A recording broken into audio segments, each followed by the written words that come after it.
No, I think that train's left the station. So, we just hope that they get full recovery and have full recovery and get back next year for us. In the meantime, we are who we are, and we're going to go out there and see if we can't have a great meet.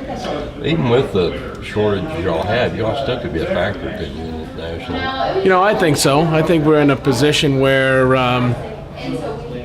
we can sneak up on some people. I don't know if that's an appropriate way to look at it. We don't really think like that, I guess. We're just going to go out there and do the best we can and see if we can put a lot of points on the board. So, obviously, the attention getters right now, Florida and A&M and,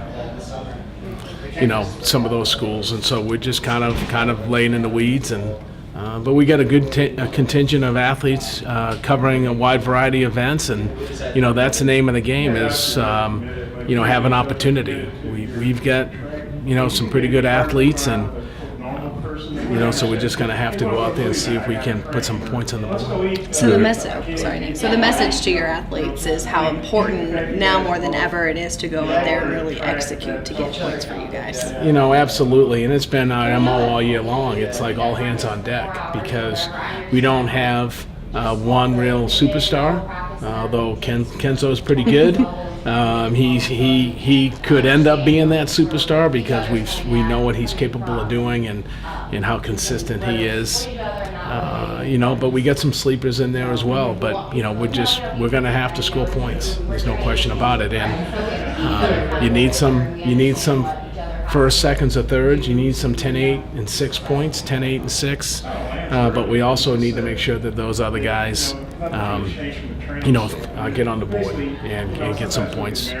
Kamar, you got certainly would have a shot when it all. Absolutely, Kamar has a great shot. A 4x1 has a great shot.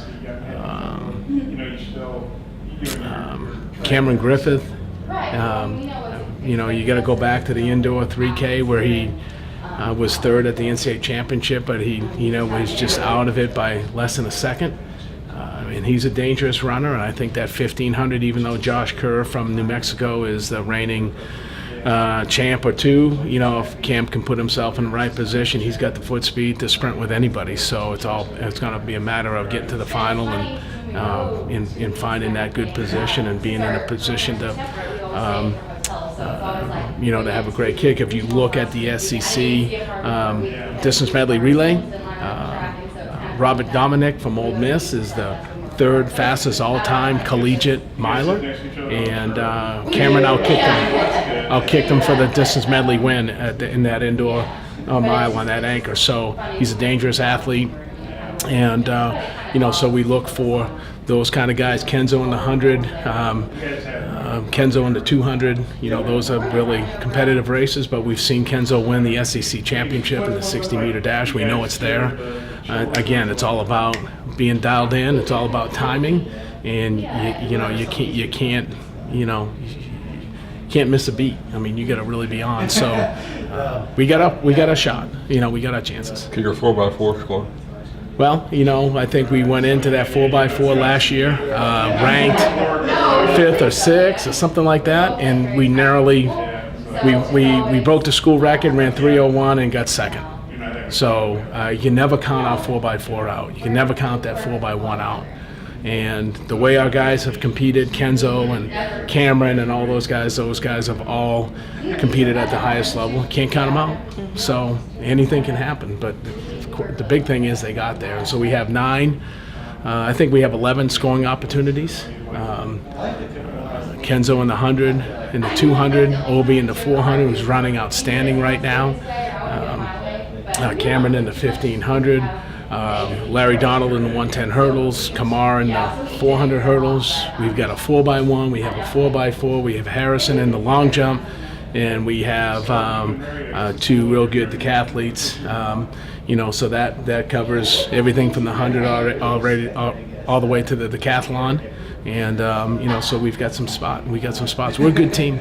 Both Gabe and Derek have a shot, don't they? Especially Gabe, I would think. Yeah, I mean, he's got a great shot. He finished 6th indoors, and I think he's a better decathlete. that's 7 events. This is 10. I think he's a better decathlete. So, excited to watch him compete, and he really looks light on his feet. He's got a great vibe to him, along with the rest of our guys. We've had some really good practices the last couple days. So, guys are recovering, and the medical staff is doing a phenomenal job. Whether it's the massage just going down the hallway here, or Cole and that crew. That's what it's all about. It's about rest, recovery at this stage of the game. I know a lot of focus on your athletes, but what does this mean to you and your excitement when you go out to Eugene to compete for a national title? This is in our DNA. This is what we do. We try to compete for national championships. So it's what we focus everything on. It's what we start our process with in the fall. Everything is geared towards the last weekend of the season, and that's coming up here. Everything we do from September all the way, that's focused on this week in June. So we just feel confident that my coaches have done a phenomenal job, and we just feel like, hey, we put the homework in. Now it's time to reap the benefits. So yeah. Good.